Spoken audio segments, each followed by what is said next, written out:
Greetings, members one and all of the Salivation Nation. Is gold better than silver right now? Let's explore!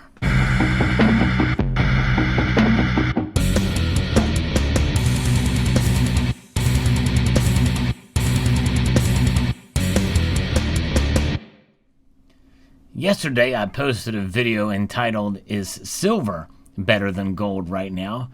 based off of an article, an opinion that had some reasonable points, and mainly because of the nature of what silver is and the great demand that most people expect to see from silver, and the fact that there is some headroom for silver to grow, considering where the gold to silver ratio is now at around 67 to 1. The average is about 60 to 1, but we have seen it narrow to as little as 32 to 1 within the last decade. But we also saw it expand quite tremendously to 126 to 1 for a brief moment of time back in March of last year. And by the way, that scenario could play out again if there was a big sell-off in the stock market, and that means the ETFs could potentially take a hit, and that would certainly affect the markets for the precious metals as far as the electronic forms and the spot price if people were to sell off and run to the safety of cash. Gold was hit too, but I'm going to make an argument here that talks about it from the other side of the spectrum. If you're interested in seeing that video, "Is silver better than gold right now?" I will either post a pinned comment with a link to it, and or at the end screen of this video you will see a link to it as well. But I want to give another perspective here, because as I mentioned in the prior video, the title makes it almost seem like I'm pitting one metal against another. But you'll notice that it's sometimes your strategies in terms of investing or hedging needs to shift. You have to be an agile investor or hedger in some cases. And so that's why the words "right now" are in the title, because there are times where it's probably a better bet to buy silver, and there are also times when it's a better bet to buy gold. And I'm going to make the argument here that yes, you could do both, and there are strong arguments for both. And I'm going to give them for gold in this video. Now, gold is a metal that we have seen since March of last year spike up dramatically to literal all-time highs in terms of nominal dollars. About $2,050 is about where gold got in the summer of last year. Right now, it is trading for about $1,850, $1,860, but it has been fluctuating. It got over $1,900 recently, which is just a stone's throw away from that $2,000 level. We know that premiums for both gold and silver are quite strong. They're very high, but especially for gold. Gold's price movement has not been as exciting or as dramatic as gold's has been over the last year. And some people say that that is a sign that perhaps gold is overvalued. And I could certainly see that side of the argument. We talked about that in the video that I referred to earlier. However, one thing to keep in mind is that as we are moving along, now past the pandemic, but we have the crisis of inflation joining us. There's more and more talk of inflation these days, and that is a real concern, and that's going to bolster gold as that safe haven asset. Silver is a duality metal. It serves two purposes, and more than half of that pie of the purpose for silver is in the industrial sector. And so it is reasonable to think that as the economy improves, at least some aspects of the economy improves, we may see more and more demand for silver in the industrial sector. Some of that could come from government spending, by the way, especially if they implement Green New Deal style legislation and we see the green sector, technology sector, really take off.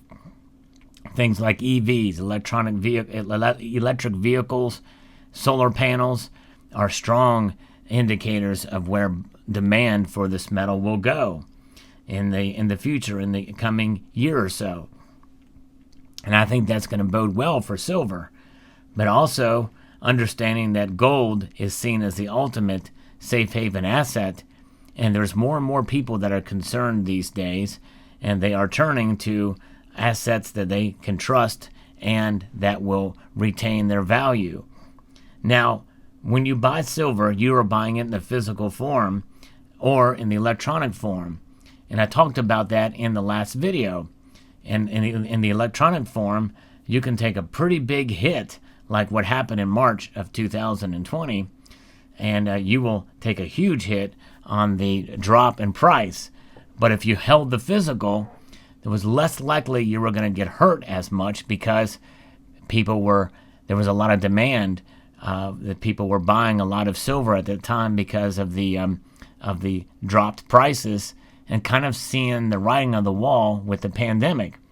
Premiums started to skyrocket for March and April and into May of 2020. And they've only gone up, especially after the silver squeeze that started at about January and February of 2021. And these high premiums for silver can work for us and against us. If you're buying, you're paying incredibly large premiums, especially on American Silver Eagles. What you see here before you are examples of silver and gold that are recognized worldwide with dramatically lower premiums. Yea, though the premiums are still much higher than they had been.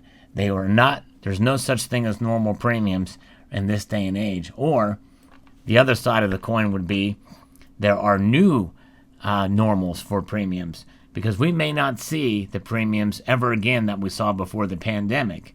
I kind of don't think we will.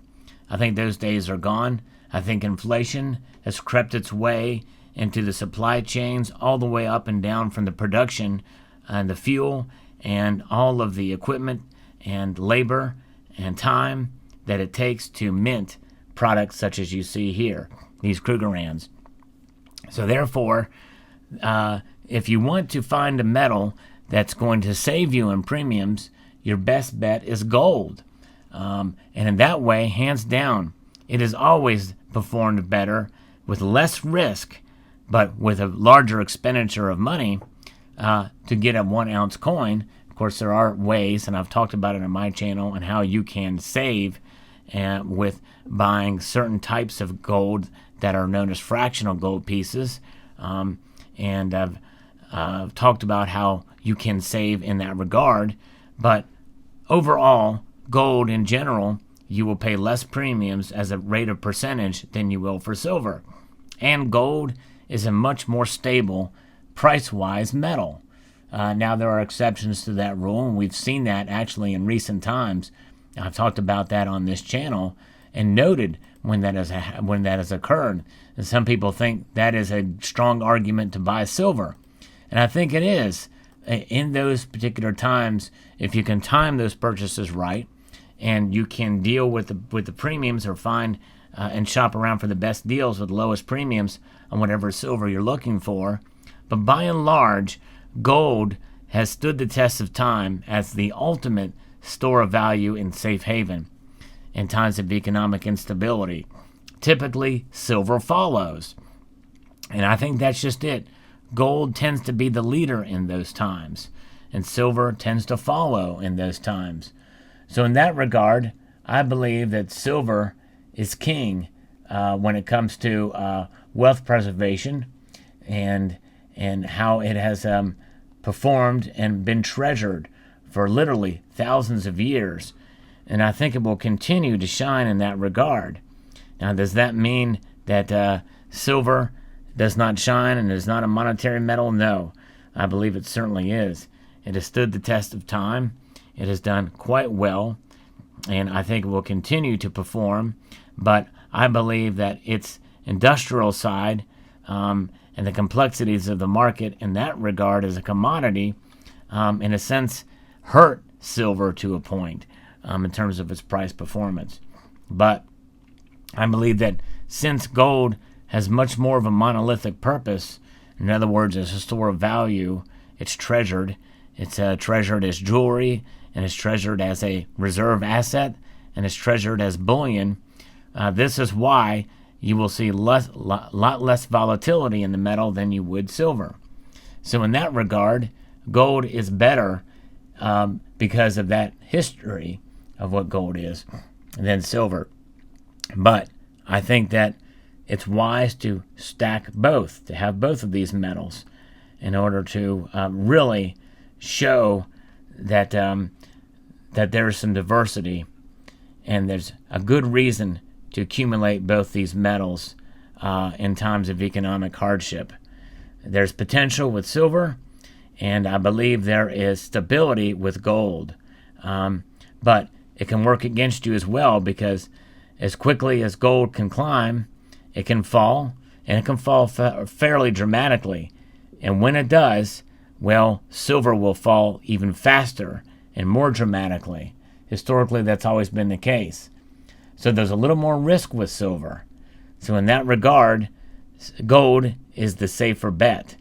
And so this is why overall I tend to lean more towards gold, but I certainly can see and understand the potential for having silver.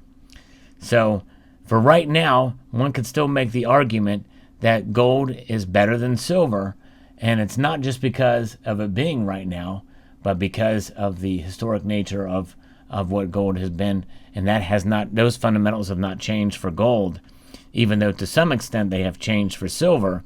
But in the end, the fundamentals for both metals are strong, and it's not really necessarily about pitting one metal against each other. It's about taking advantage of recent trends and psychological analysis of the marketplace, and that's kind of where it stands. So let me know what your thoughts are. Which do you like better in these times right now? Do you believe in stacking both metals? Hope you found this video interesting. Again, I will post a link to yesterday's video. It's silver better than gold. I encourage you to check that video out. And I'd like to extend a multitude of gratitude to you all for taking the time to watch, and encourage you to please rate, share, comment, and subscribe.